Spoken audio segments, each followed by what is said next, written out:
con colistina. Bueno, este problema de las carbapenemasas ya se observó desde el año 1990, ya llevamos 30 años con este problema. Y una forma de entender mejor la producción de carbapenemasas es a partir de esta clasificación. Las carbapenemasas son mecanismos de resistencia que utilizan las bacterias para inactivar o para destruir los antibióticos beta-lactámicos y se dividen en dos grandes grupos. Las serin beta-lactamasas, donde la más importante, la carbapenemasa más importante es la KPC. KPC significa Klebsiella pneumoniae, carbapenemasa de Klebsiella pneumoniae. Y también otras beta-lactamasas como la ZXM, que nos muestra resistencia a la cefotaxima, a la ceftazidima y a la ceftriaxona. Otra cosa importante es que dentro de este grupo de las serin beta-lactamasas están también un grupo de beta-lactamasas que se llaman OXA. La OXA, sobre todo la 48, es la carbapenimasa favorita que produce la bacteria Acinetobacter baumannii para generar resistencia a los beta-lactámicos. Por otro lado, están las metalo-beta-lactamasas, donde el representante más importante es Nueva Delhi. Nueva Delhi se llama Nueva Delhi porque justamente en esta ciudad de la India fue aislada esta bacteria productora de carbapenemasa hace muchos años, y a partir de la India se ha diseminado a todo el mundo. Y esta forma de resistencia, bueno, hace mucho tiempo que ya está en nuestra ciudad y en nuestro país. ¿Cómo actúan las carbapenemasas? Acá vemos un esquema donde vemos la estructura de un bacilo gram negativo. El bacilo gram negativo tiene en sus componentes una membrana externa, una membrana interna, un espacio periplásmico y tiene porinas. Las porinas son cilindros que permiten la entrada de antibióticos, permiten la entrada de agua, permiten la entrada de electrolitos, de nutrientes. Entonces acá observamos cómo el beta-lactámico ingresa a través de la porina y en el espacio periplásmico está presente esta beta-lactamasa, en este caso podemos decir la carbapenemasa, esperando la entrada del antibiótico, y una vez que encuentra el antibiótico se une de una manera irreversible y lo inactiva. Y de esa manera, en el antibiograma podemos ver que esta bacteria es resistente. Si no hubiera esta beta-lactamasa, el antibiótico directamente se uniría a la PBP y bloquearía la síntesis de la pared celular y de la membrana celular. Entonces, cuando hay una gran cantidad de producción de beta-lactamasa, esto que buscamos los médicos, que el antibiótico cumpla su función, no se logra. ¿Cómo es la epidemiología de esta carbapenemasa? Aquí vemos la distribución de KPC, que es la enzima que se llama carbapenemasa de Klebsiella pneumoniae. En el informe de Latinoamérica podemos ver que hay reportes de Klebsiella, de este tipo de KPC tipo 2 y tipo 3 en Brasil, la misma presentación en Argentina, la KPC está informada presente en Perú. No tenemos información de Bolivia, no tenemos información de Paraguay, no tenemos información de Uruguay. Pero en nuestra ciudad, desde hace muchos años, y sobre todo en la terapia intensiva, el mayor dolor de cabeza de los médicos es justamente las bacterias productoras de beta-lactamasas y sobre todo de KPC. En cuanto al antibiograma, que es algo importante que uno tiene que tener en cuenta, porque a veces uno, cuando evalúa un antibiograma, piensa y dice, ¿por qué no le han probado otro antibiótico? Lo que pasa es que el profesional de microbiología sabe que cuando va a hacer el antibiograma, tiene que utilizar exclusivamente algunos discos, por ejemplo, en enterobacterias. vamos a suponer Klebsiella pneumoniae en un paciente que tiene eh, sepsis por bacteremia, cuando encuentra entero Klebsiella pneumoniae, los discos que va a proponer en el antibiograma son estos, ¿no? Ampicilina, cefazolina, cefotaxima, amoxicilina, clavulánico, pipertazo, genta, cipro y cotrimoxazol. A eso, que es la estructura básica del antibiograma, le puede agregar esto.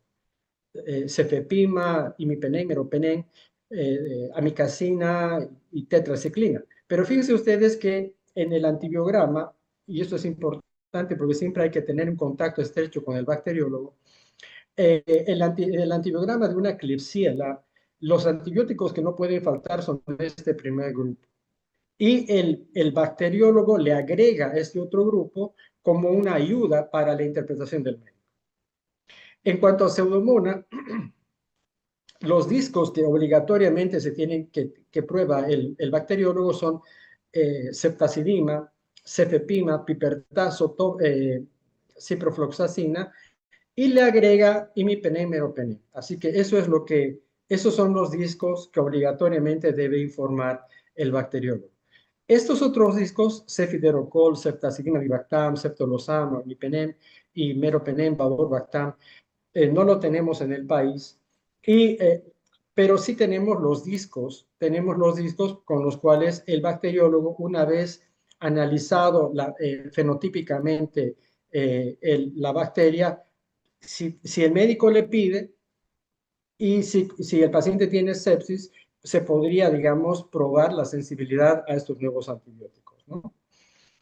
En cuanto a Cinetobacter, los discos que no pueden faltar son ampicilina, sulbactam, ceftazidima, cefepima, ciprofloxacina, gentamicina, y el bacteriólogo nos ayuda al médico agregando los carbapenémicos, imipenem, meropenem, amicacina, pipertazo, cotrimoxazol y minociclina. Entonces, fíjense acá que colistin está en el otro extremo, y el bacteriólogo, cuando encuentra que fenotípicamente hay una carbapenemasa donde hay resistencia al imipenem y al meropenem, le agrega colistin, como les mostré en la primera diapositiva del caso de la caja petrolera. Bueno, en cuanto a tecnología para detectar carbapenemasa, existen estos 4 mecanismos: los bioensayos, los métodos de color, los métodos moleculares que creo que pocos hospitales privados de nuestra ciudad tienen, donde en el cultivo, además de encontrar la bacteria, encuentran el gen responsable de la beta-lactamasa. Pero el método más utilizado en todos los hospitales, y es el método que tenemos que preguntar cuando vamos al laboratorio para confirmar el informe del cultivo, es este método con inhibidores. Es decir, que nuestro laboratorio de bacteriología en Santa Cruz tiene que tener discos de ácido borónico y discos de EDTA. ¿Por qué? Porque el ácido borónico, cuando se lo coloca en la placa de antibiograma, se coloca el disco de ácido borónico entre un disco de imipenem y un disco de ceftazidima. Entonces, fíjense ustedes cómo la sensibilidad, el halo de inhibición solamente de ceftazidima es pequeño. Aquí pueden ser 8 milímetros, pero por acción del ácido borónico, acá se observa que crece el halo de inhibición. A esto se llama efecto huevo del ácido borónico. En cambio, con imipenem, si uno ve el efecto que tiene el imipenem para inhibir el desarrollo de la bacteria, en este sector es mínimo, serán 12 milímetros. Pero en presencia del ácido borónico aumenta, es el efecto huevo, de tal manera que el disco de ácido borónico, cuando ocurre esto en el antibiograma, permite al bacteriólogo hacer el diagnóstico de KPC. No se olviden que KPC es una carbapenemasa perteneciente al grupo de las serin beta-lactamasas. En cambio, el disco de EDTA, que acá se lo coloca en medio de los discos de meropenem e imipenem, tienen la misma función de dar el efecto huevo, de mejorar el halo de inhibición, y cuando está presente esto, el diagnóstico es de una metalo-beta-lactamasa, sobre todo en nuestro medio Nueva Delhi. Así que en nuestro medio tenemos la limitación de que desde el punto de vista fenotípico, al observar este disco, cuando vamos con el bacteriólogo, podemos decir que la bacteria es productora de una KPC o que la bacteria es productora de una nueva DEL, pero es observando esto. Y para ello tenemos que tener una buena comunicación con el bacteriólogo. En cuanto al colistin, en el laboratorio de Cenetrop ha desarrollado una nueva técnica para medir la sensibilidad de las bacterias gram negativas productoras de carbapenemasa, y este método se llama predifusión. En este sentido, cuando la bacteria es sensible al colistin, se supone que la mínima concentración inhibitoria es menor a 2, pero cuando la bacteria es resistente al colistin, ya se sabe que la concentración mínima inhibitoria es mayor a 4. Entonces acá vemos el esquema y acá vemos en la práctica cómo se observa la placa. Y en este caso vemos que cuando la bacteria es sensible al colistin, el halo de inhibición es importante, más de 30, más de 20 milímetros, en este caso y en este. Y acá vemos lo contrario. La bacteria no es sensible al colistin y por lo tanto no hay inhibición. Así que estos datos son importantes porque uno tiene que haber algún médico de la terapia intensiva, que puede ser el terapista o puede ser el infectólogo, que al revisar el antibiograma tiene que ir a verificar en laboratorio de bacteriología si está presente o no este mecanismo de resistencia en las bacterias. En cuanto a las carbapenemasas, acá tenemos el comportamiento de las carbapenemasas, acá tenemos la KPC y acá tenemos la nueva DELI. Fíjense ustedes que en KPC es resistente a la ampicilina, resistente a la pipertazo, resistente a la cefoxitina, a la ceftriaxona, cefepime, sensible a un antibiótico que no lo tenemos legalmente incorporado en el país, que es ceftazidime-avibactam, se lo puedo conseguir por contrabando, resistente al Astreonam, resistente al ertapenem, meropenem y sensible al meropenem vaborbactam, que seguramente en los próximos 5 años lo vamos a tener en el país.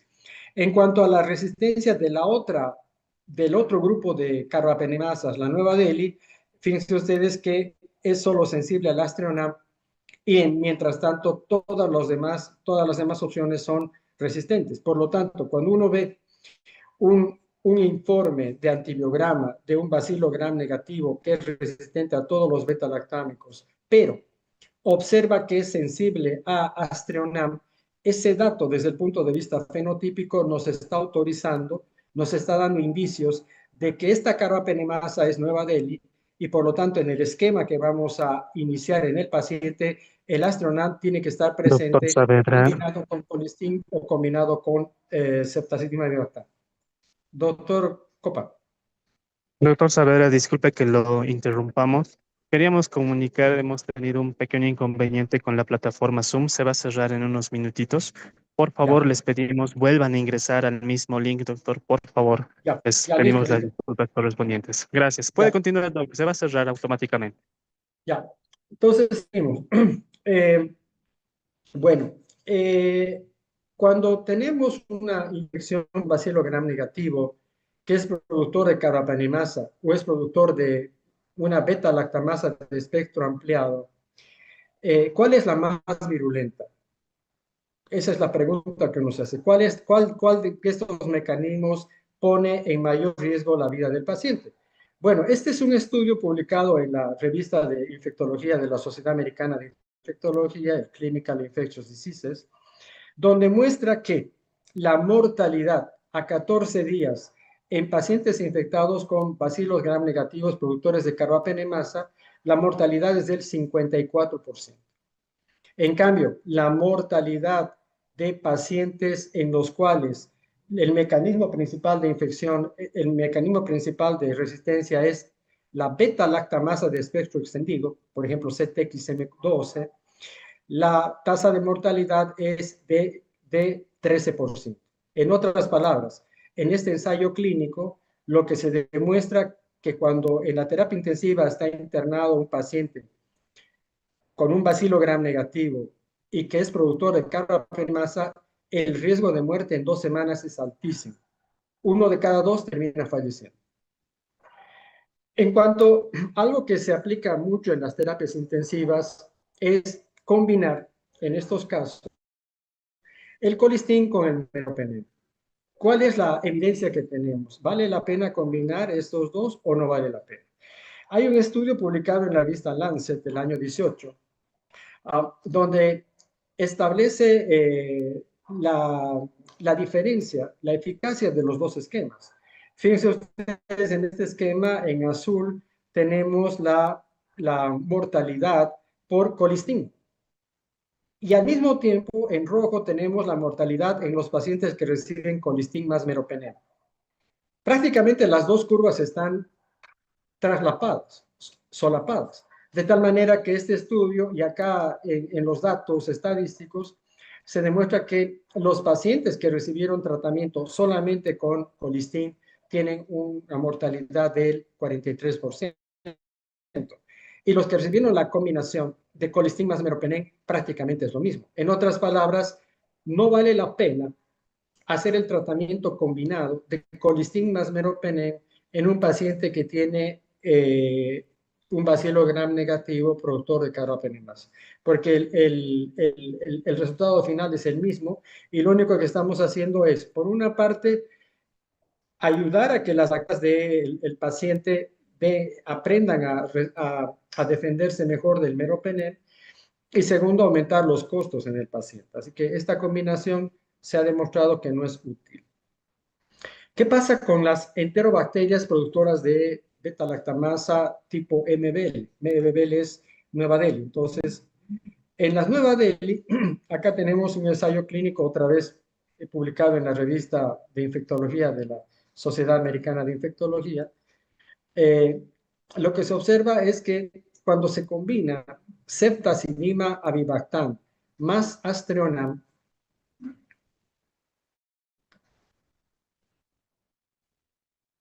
ceftazidima avibactam más aztreonam versus colistin.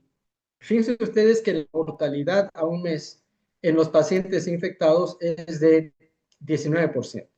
En cambio, en los que reciben solamente colistin, la tasa de mortalidad es alta, 59%. Entonces, es importante en estos pacientes que tienen infección por KPC dar el tratamiento con colistin, dar el tratamiento con ceftazidima avibactam y no usar colistin porque el riesgo de muerte es alto. En cuanto a las enterobacterias productoras de KPC,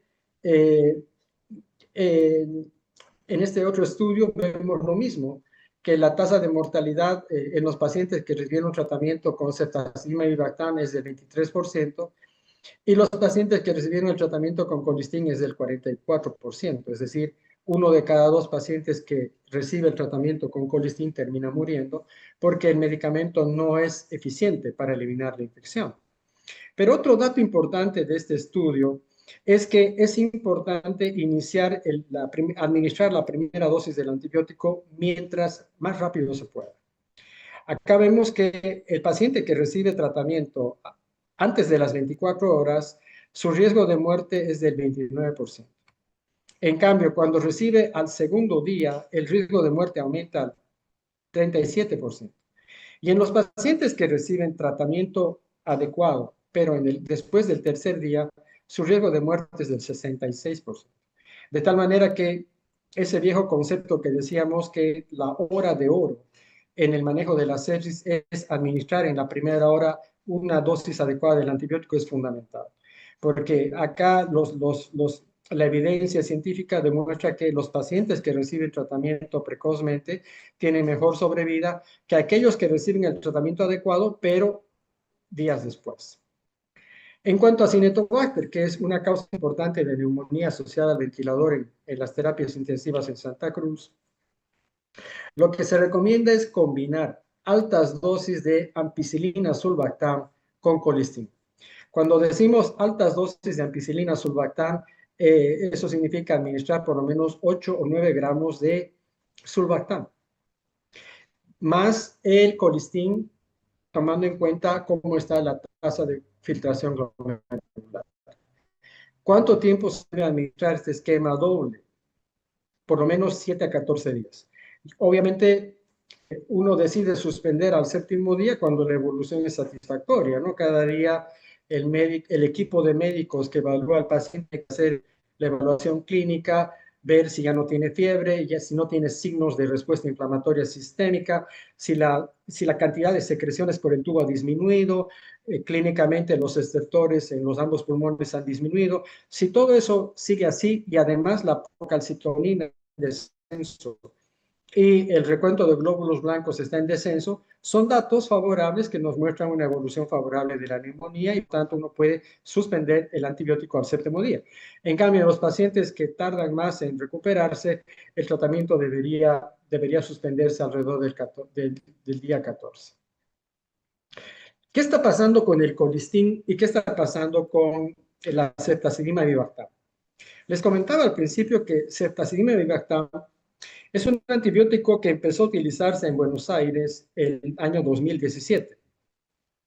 En Santa Cruz ya se puede conseguir a un precio altísimo la ceftazidima avibactam, pero de contrabando. Todavía no se ha logrado que el Ministerio de Salud autorice la importación legal de este antibiótico. ¿Qué pasa? En Estados Unidos, el año 2015 empezó lo que se llama el destete del colistin. Fíjense ustedes cómo el año 2015, cuando se hacía el tratamiento de infecciones por bacilos gram negativos productores de carbapenemasa, que es la única indicación importante para colistin, fíjense ustedes que colistin era el antibiótico más prescrito, ¿no?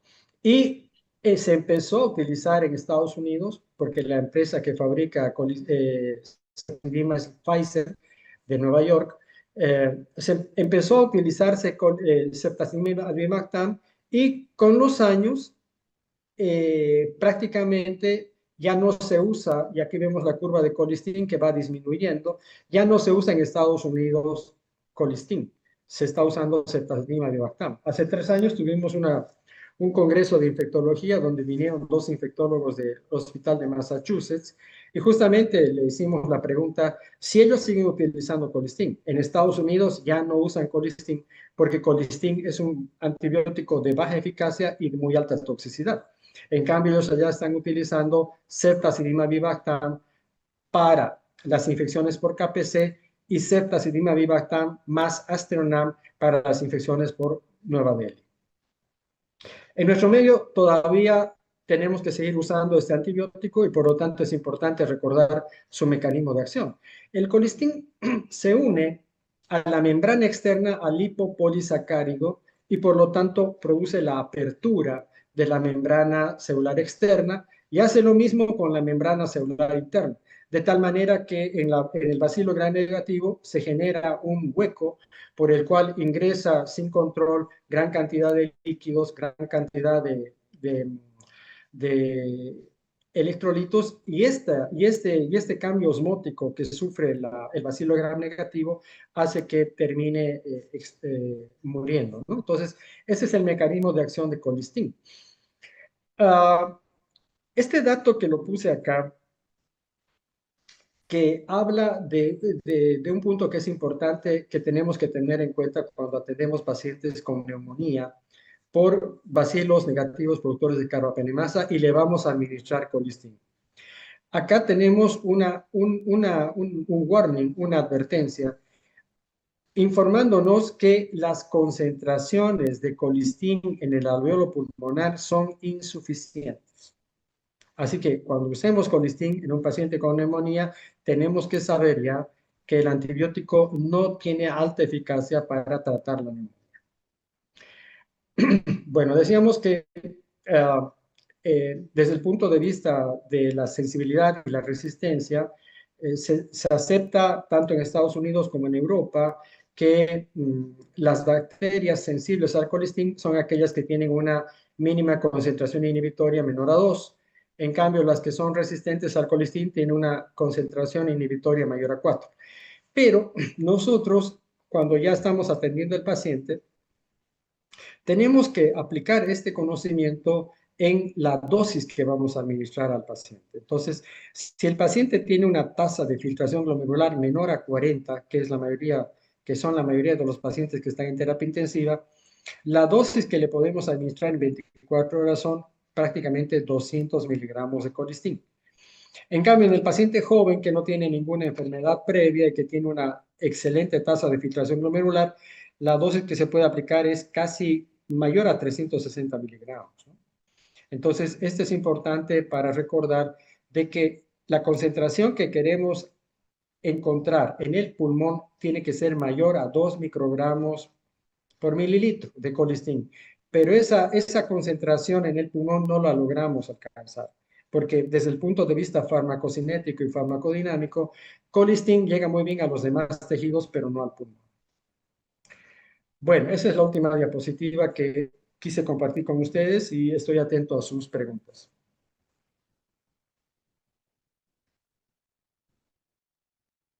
Buenas noches. Buenas noches. Adelante, doctora. Buenas noches. Buenas noches, doctor. Una pregunta referente a lo que acaba de decir.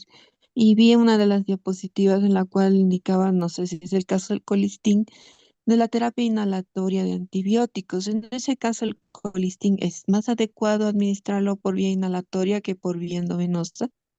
Sí, correcto.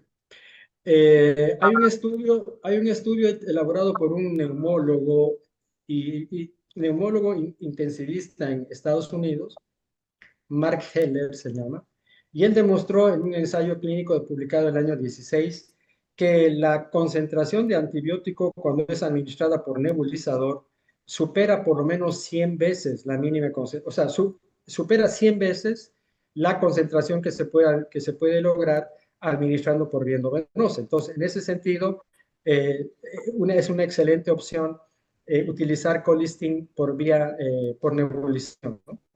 Tomando en cuenta de que hay que utilizar un nebulizador especial para que se logren elaborar los aerosoles adecuados para que llegue el antibiótico hasta el alveolo.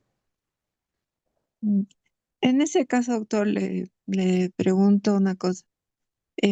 Obviamente el nebulizador estoy muy de acuerdo. El problema es que en nuestro medio no se cuenta a la mano con ese nebulizador y si lo hay es demasiado caro, que es el nebulizador en malla.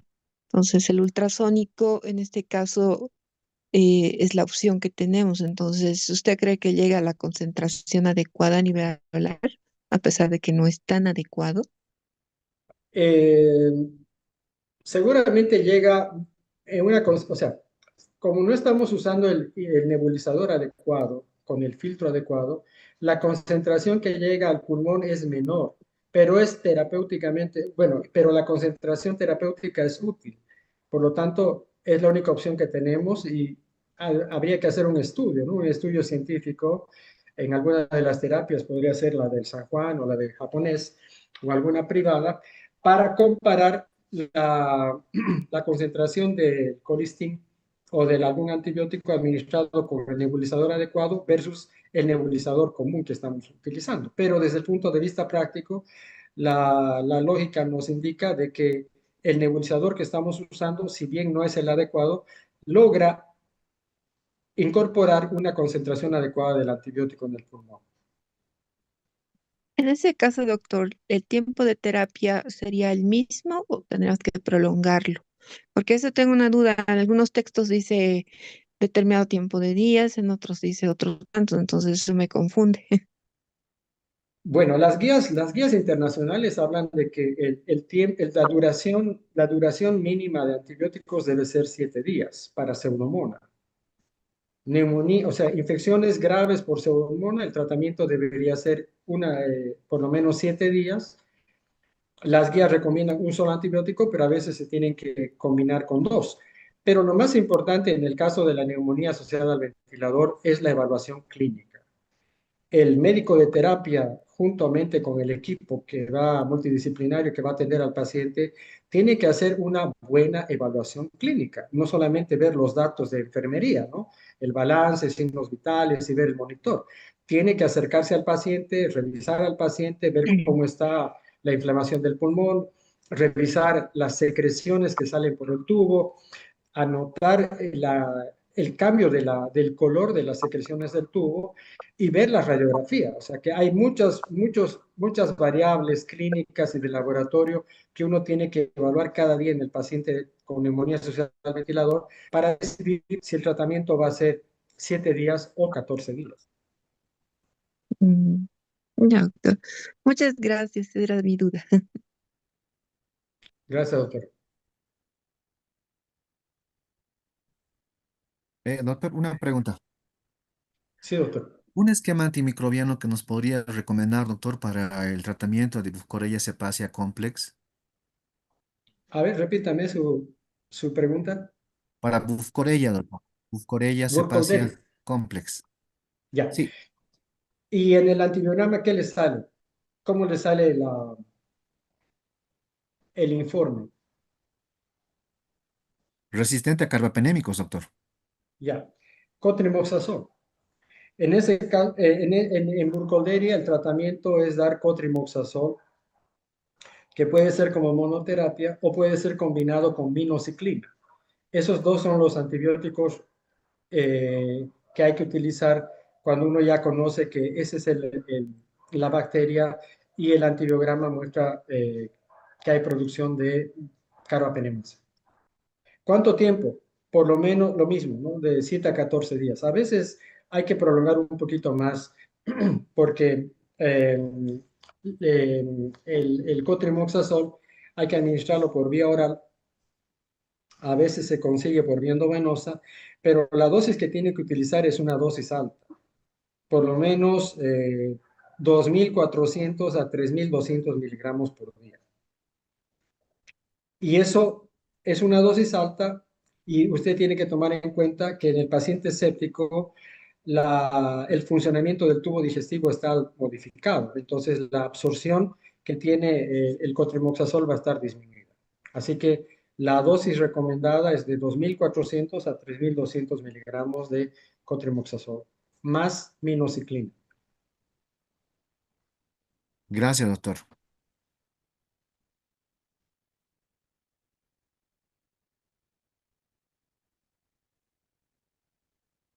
Algo que quiero comentar es que, reiterar, ¿no? Que tenemos necesidad de usar el antibiótico adecuado que es ceftazidima vivactam, que no lo tenemos autorizado por el Ministerio de Salud, no está importado legalmente, se consigue de contrabando a un precio altísimo.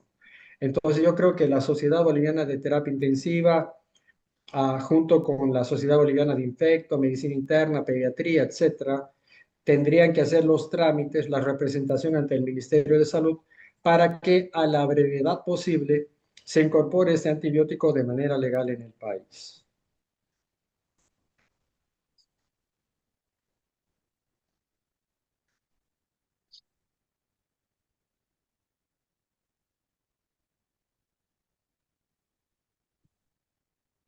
¿Algún otro colega tiene alguna otra duda, pregunta para el doctor?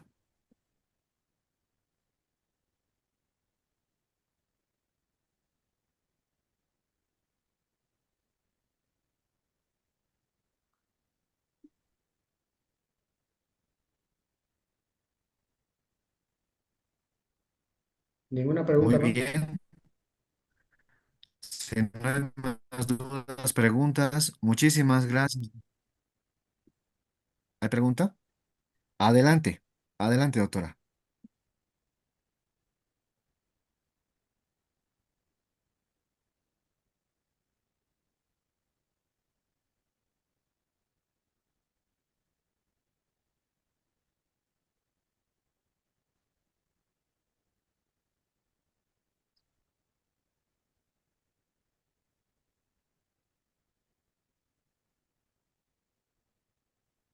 ¿Alguien tiene alguna duda, alguna pregunta más? Buenas noches, yo doctor.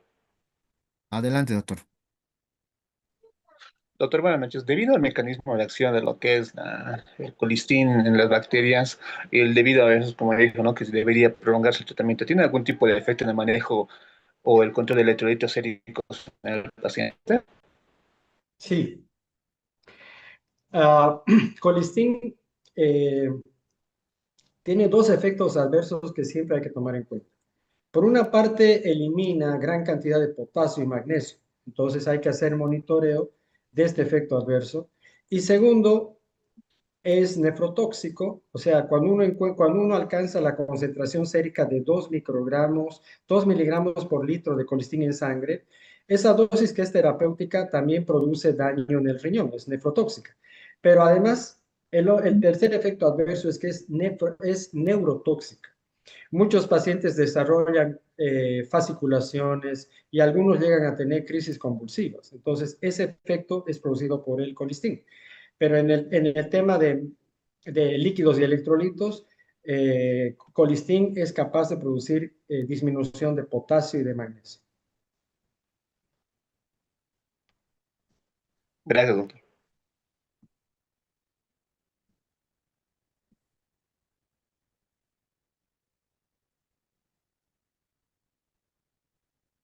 Muy bien, doctor Saavedra. Si no hay más dudas, preguntas, muchísimas gracias, doctor, por la excelente presentación. Gracias, doctor. Gracias, doctor Cook. Muchas gracias por la invitación. Hasta luego. Hasta luego, doctor. Bueno, continuando con las presentaciones, tenemos al doctor Richard Bautista. Justamente él es médico intensivista. Actualmente es miembro activo del Comité de Infectología